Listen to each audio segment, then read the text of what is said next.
Merhaba arkadaşlar. WordPress sayfamızda daha önce puan türünü, başarı türünü ve seviye türlerini oluşturduk. Başlangıç seviyemizin artık son aşamasına geldik. Nedir bu aşama? Oluşturmuş olduğumuz türleri sayfamızda artık göstereceğiz. Yani üye sayfaya girdiği zaman kazanmış olduğu başarıları, puanları, seviyeleri, kazançlarını görebilmesi lazım. Bunun haricinde üyelerin dışında mesela üye olmayanlar da görebileceği nasıl puan kazanılacağını, nereden ne yapması gerekiyor ki puanları, seviyeleri görmesi lazım. Bunları sayfada paylaşacağız. Ben iki şekilde yaptım arkadaşlar. İki yolumuz var aslında. Birincisi GummyPress yüklendikten sonra gelen widget yani bileşenleriyle yapılan bir sayfa var. Bir de Elementor'la kısa kodlarla yaptım. İki sayfayı da oluşturdum. Bu sayfa localhost'ta yaptığım çalışmalar. Gördüğünüz gibi Elementor'la kısa kodlarla yapılan bir sayfa. Eğer kullanmasını biliyorsanız Elementor'la kısa kodlarıyla GummyPress'te işlem yapabilirsiniz.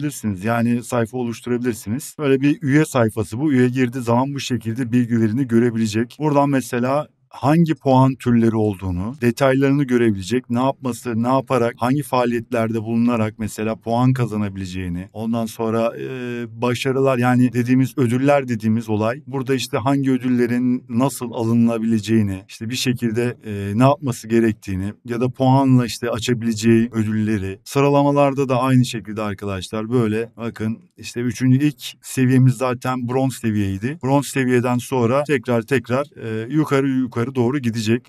Artı puanları varsa da arkadaşlar mesela burayı açtıktan sonra bir sonraki seviyenin puanını görecek. Açılabilecek puanını. Ben puanla açılabilir yaptım kilitlerini ama siz isterseniz şarta koyabilirsiniz. Bu kısa kodlarla yaptığım bir sayfa. Bir de normal GummyPress eklentisinin widgetleriyle, bileşenleriyle yapılmış bir sayfa. Bu şekilde böyle üye girdiği zaman görebileceği bir sayfa oldu. İşte kazandığı puanlar, işte seviyesi, ödülleri, kazandığı ödüller. İkinci sayfamız bu şekilde nerelerden puan kazanacak, hangi ödüller var, mesela şartları ne, o şekilde görebileceği bir sayfa. Bunları tabii ki paylaşmamız lazım. Yani üye sayfaya girdiği zaman kendi yaptığı mesela faaliyetlerde ne yapmış, nerelerden puan kazanmış mesela onları görebilmesi lazım. Bu şekilde mesela işte sayfa yaptığı faaliyetlerin bir kaydı bu. Bunları görmesi lazım arkadaşlar. Bunları paylaşacağız. Şimdi benim tabii kullandığım tema sidebar yani yan bölüm imkanı vermediği için ön tarafta güzel de durmayacağından dolayı ben ön sayfada paylaşmadım ama sizin temanız uygunsa mesela sidebar kullanıyorsanız burada mesela sidebar'da da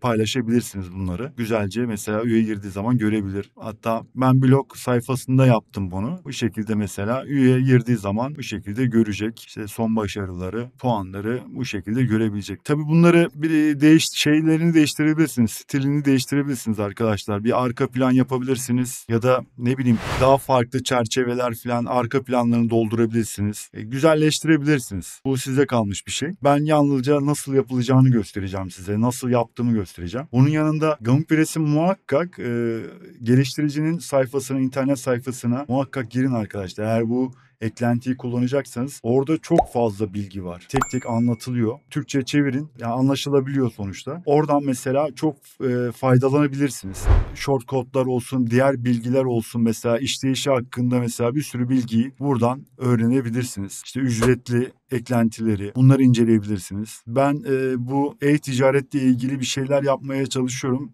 Daha önceki videolarımda söylediğim gibi arkadaşlar biliyorsunuz bir eklentinin maliyeti şu an $50 civarında. Bize göre biraz pahalıya geliyor. Sayfanız böyle orta düzey yani ilk başlangıç seviyelerinde ise ücretsiz olarak bir takım şeylerle bu WooCommerce'in eklentilerinin yapmış olduğu işlevi bir şekilde manuelleştirip yapabiliriz diye düşünüyorum. Bununla ilgili de çalışıyorum aslında. Boşta durmuyorum. Öyle diyeyim size. Ama biraz uzun sürebilir. Birkaç daha testim olacak çünkü. O testleri yaptıktan sonra geçtiğim yolları, uyguladığım yolları size göstermeye çalışacağım. Yani aklınıza yatarsa kullanırsınız, yatmazsa da kullanmazsınız. Ama dediğim gibi yani 3 tane eklenti alsanız $150 bugün. Ama şöyle de düşünün, sayfanız gerçekten ciddi anlamda bir trafik alıyor ve e-ticaret sayfanız iş yapıyorsa, para kazanıyorsanız bu 3 eklenti işinizi o kadar çok kolaylaştırır ki indirim kuponu, kazandığı puanları otomatikman düşürmesi. Yani burada girin sayfada işte özellikle GummyPress'in sayfasında özellikle inceleyin. Sayfamıza geçelim. İşlemlere başlayalım arkadaşlar. WordPress sayfamızın kontrol paneline geldik arkadaşlar. Hemen işlemlere geçelim. Sayfalar kısmına gidiyoruz ve ilk yapacağımız işlem GummyPress'in widget bileşenleriyle yapacağız. Yeni bir sayfa oluştur diyelim. Buraya puan tablom diyelim. Ondan sonra da GummyPress'in bileşenlerini seçeceğiz şimdi. Şunu bir alalım. Başlık atalım.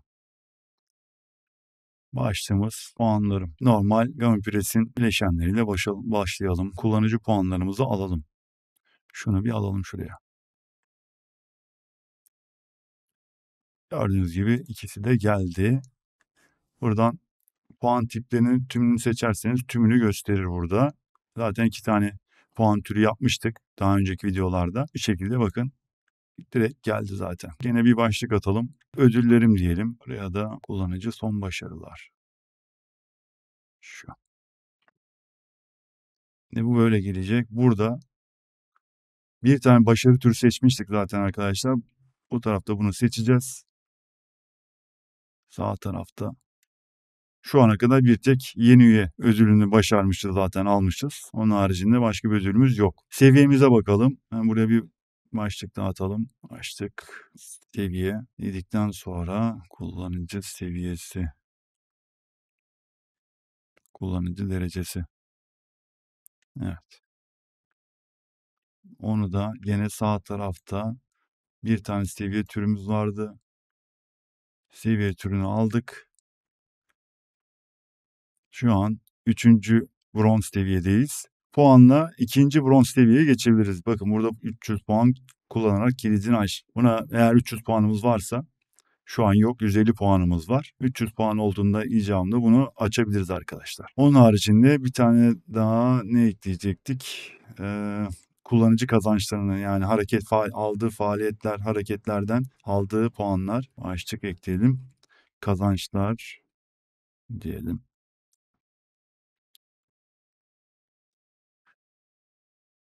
Kullanıcı değeri, kullanıcı kazançları. Evet. Bu şekilde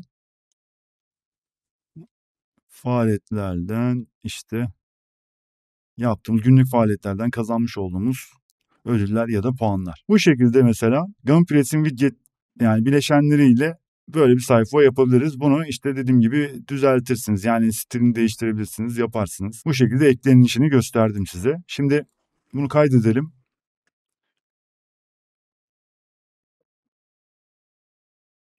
İkinci sayfamız bu sefer şeyleri gösterelim değil mi? Bu nasıl puan kazanılır, nerelerden puan kazanılır onu gösterelim. Ona da hatta ne demişiz? Ödül ve seviyeler demişiz. Böyle bir başlık yapalım. Ödül ve seviyeler diyelim. Buraya yine bir başlık puan türleri diyelim.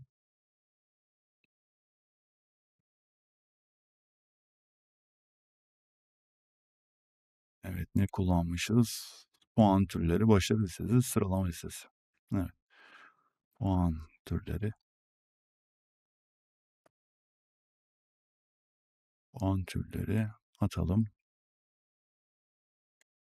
Bu şekilde. Onu biraz hatta resmi ya da böyle kalabilir. Büyütebilirsiniz de arkadaşlar. Bu yan taraftan bakın. Bunun tümünü seçtik.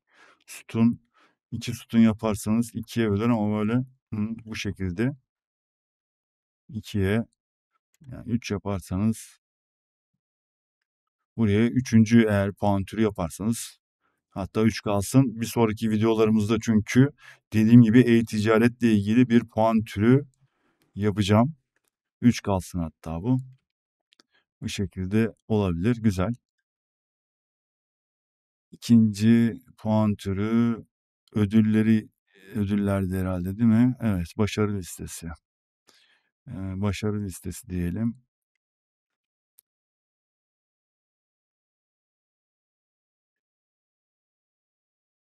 Başarı listesi. Gene başarı listesi. Evet. Onu da bu şekilde. Bunu da 2 sütun yapalım. Bu şekilde. Başarı dedik.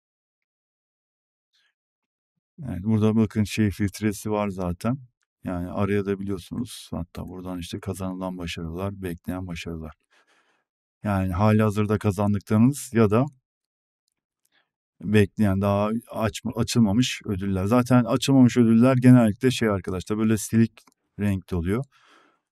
Bu şekilde yani aldığınız zaten ödüller bu şekilde biraz renklidir. Onun haricinde bunu da yaptık. Şimdi de seviyeyi ekleyelim. Evet, seviye ekleyelim.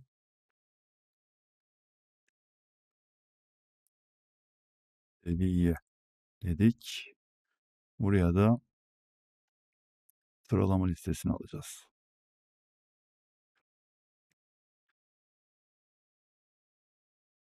Sıralama listesi. Bu şekilde bunu da 2 sütun yapalım. Bunu da seviye yaptık. Tamam. Bunu böyle kaydedelim arkadaşlar. WordPress kurulumuyla gelen widgetlerle, bileşenlerle sayfaları oluşturduk. 2 sayfa yaptık arkadaşlar. Bir üye için üyenin kazandığı puanlar, seviyeler, kazançlarını görebileceği bir sayfa. İkincisi de hangi türlerden yani başarı türlerini görebilmeleri, seviye türlerini, sıralama türlerini görebilmesi için bir sayfa yaptık. Şimdi WordPress'in kısa kodlarıyla yine aynı şekilde 2 sayfa yapacağım. Short kodlarla Elementor, eğer Elementor kullanıyorsanız arkadaşlar, Elementor'la short kodları kullanarak sayfaları oluşturacağız. Hemen geçelim işlemlere. Tekrar bir yeni ekle diyoruz. Bir sayfa açacağız arkadaşlar. Yeni ekle diyelim. Buraya yine aynı şekilde ödül ve seviyeler ama short kod olduğunu belirtelim. Kaydedelim. Başta ödül ve seviyeler KK dedik. Şimdi Elementor'a geçelim. Şimdi burada arkadaşlar yine ben önceki çalışmalarımdan bu şekilde bir tane biçim aldıktan sonra içine kısa kod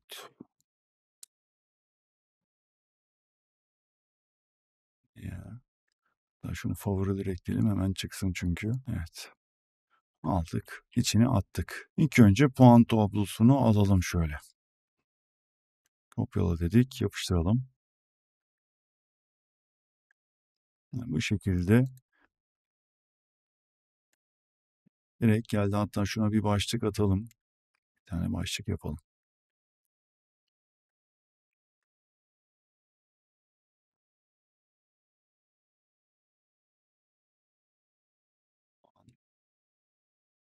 Tablonuz diyelim. Puan tablonuz. Tamam. İkinci sıraya yine ikinci sıraya ne alalım? Kazandıklarımız. Bu hafta kazandıklarımız. Evet güzel. Bunu yazalım.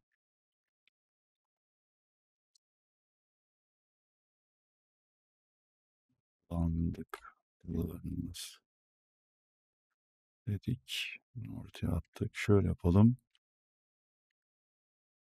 Kısa kodu içine atıyoruz. Bu kısa kodlar dediğim gibi arkadaşlar bakın bu GamiPress'in sayfasına geldiğiniz zaman bakın short kodlara basın. Burada göreceksiniz. Üstlerine bastığınız zaman mesela arkadaşlar size detaylı olarak anlatıyor. O yüzden diyorum özellikle eğer bu eklentiyi kullanacaksanız ve short kodları da kullanacaksanız yani bunları inceleyin çok faydası var. Dediğim gibi çalışmalarımı o şekilde yaptım burada. Mesela kaydettim hemen hızlandırmak için tekrar git gel olmasın diye bu şekilde yaptım. Siz de o şekilde faydalanırsınız. Bu hafta kazandıklarımız dedik. Evet. Alıyoruz. Oraya yapıştıralım. Bir tek 100 puan kazanabilmişiz. İkinci kazandıklarımız seviye diyelim. Evet seviyeymiş. Bir başlık attık.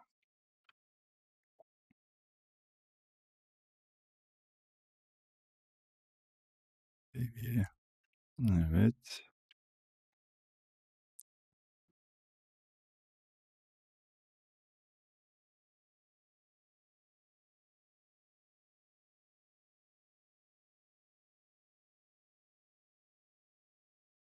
Yapıştırdık. Üçüncü bronz seviyeden ikinci bronz seviyeye geçtik. Geçmek için arkadaşlar bakın bu silik zaten 300 puan kullanmamız lazım ama bizim şu an %55 puanımız var. Evet şöyle şuraya alacaktık. Evet. 155 puanımız var. O yüzden açamıyoruz kilidi. Puan kazanmamız lazım yani açıkçası. Ondan sonra seviyeyi de yaptık. Başka kazanılan son başarılar demişiz. Şunu da alayım. Şöyle kopyalayayım. Kazanılan son başarılar.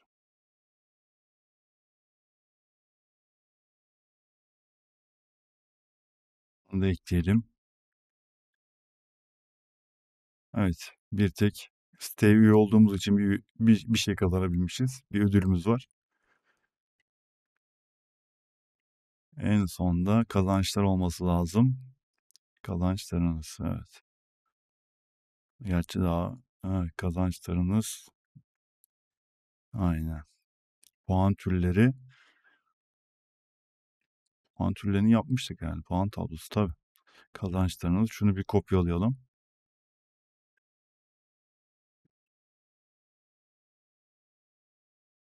Buraya açtık. Kazançlarımız dedik.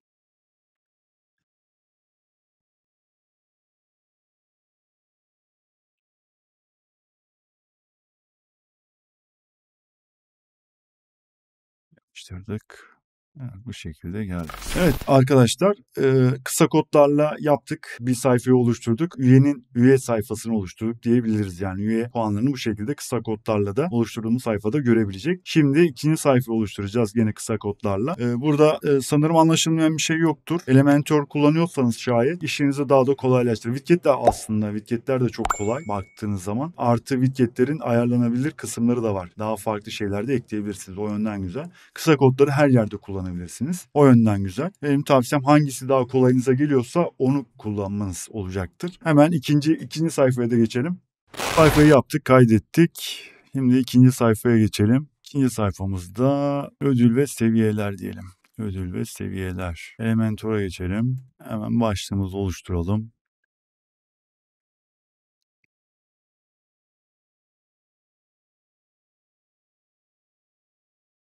Evet, puan türleri, başarılar, sıralama türleri. Puan türleri diye dedik. Bakın bu şekilde aldım, kopyaladım. Tekrar sayfaya geldim. Yapıştırdım. Bu şekilde puan türleri çıktı. Yine bir başlık. Başarı türleri diyelim şimdi buna. Türleri.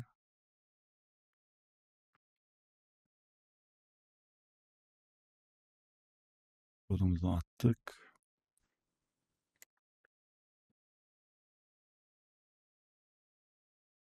Kaydedelim.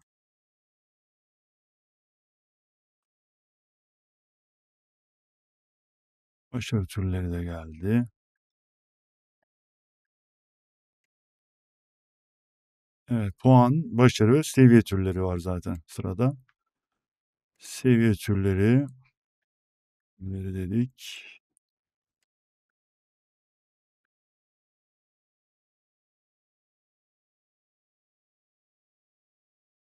Seviye sıralama, evet. Yolu diyelim.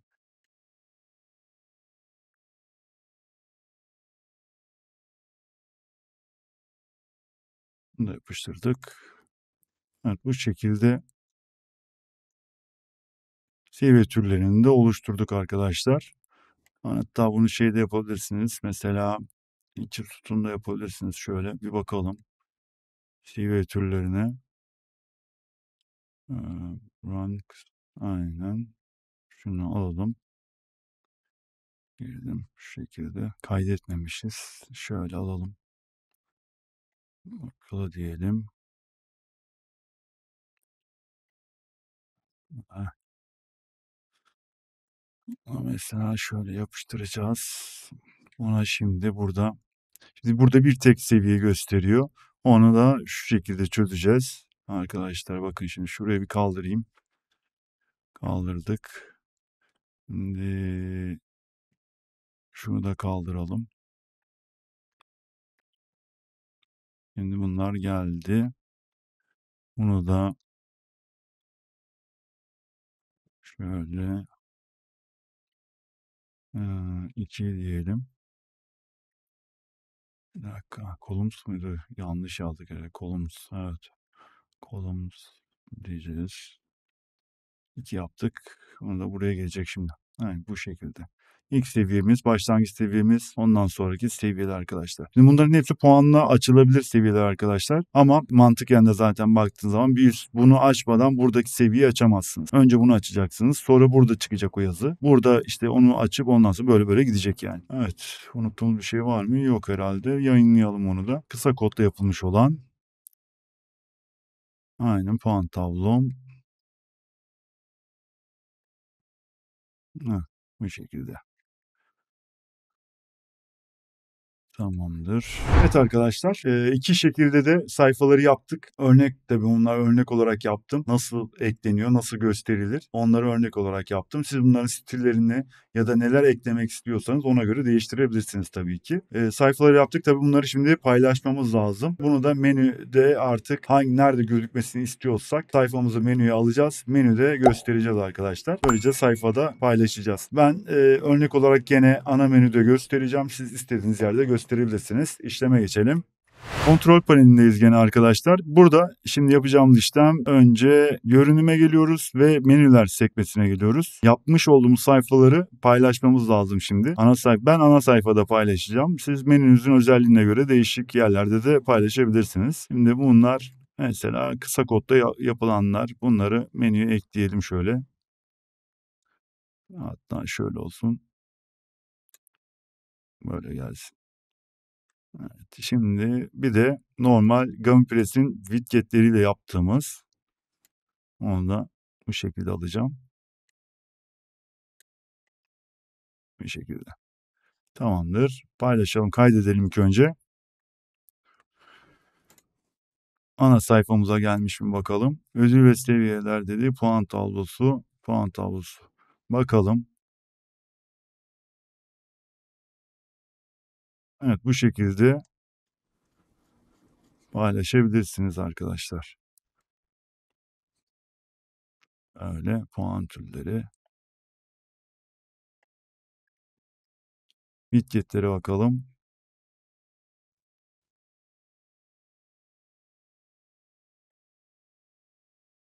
Evet. Bu şekilde puan tablom.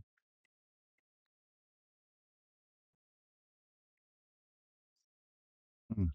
Böyle.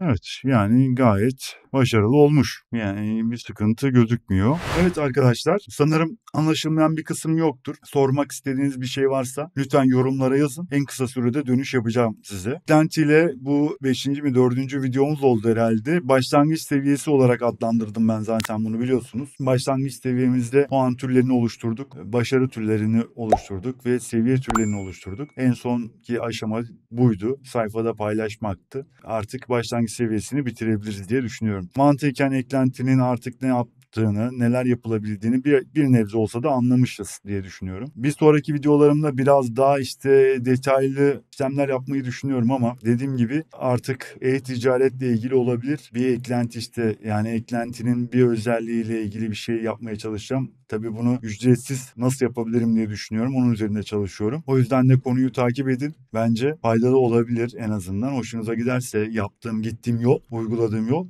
siz de uygulayabilirsiniz. Neden olmasın? Başlangıç başlangıç seviyesinde olan bir site için, e-ticaret seviyesinde olanlar için manuel tarzda bir şey olacak bu. Tabii ileriki seviyelerde sayfanız, e-ticaret sayfanız ilerlediği zaman benim size tavsiyem ücretli versiyon, yani ücretli eklentisi, GummyPress'in ücretli eklentileriyle çalışmanız olacaktır. İşinizi çok kolaylaştırır böylece. Bu videoda herhalde bu kadar. Bunun yanında arkadaşlar yavaş yavaş da büyüyor kanalımız. Teşekkür ederim destekleriniz için. Şayet sizden ricam gene destek olmanız için, normalde sevmiyorum bunu söylemeyi ama destek olmanızı istiyorum. Destekte nasıl olabilirsiniz? Öncelikle eğer videoyu beğendiyseniz, faydalı bulduğunuza inanıyorsanız bir like atabilirsiniz, yorum yazabilirsiniz. Kanala da eğer abone değilseniz desteğiniz için, destek göstermek için, destek sağlamak için abone de olabilirsiniz. Bildirim zilini de açmayı unutmayın ama. Bunun haricinde bu kadar benim anlatacağım. Başka bir şey yok galiba. Yok herhalde. Bir sonraki videoda görüşmek üzere. Hoşça kalın.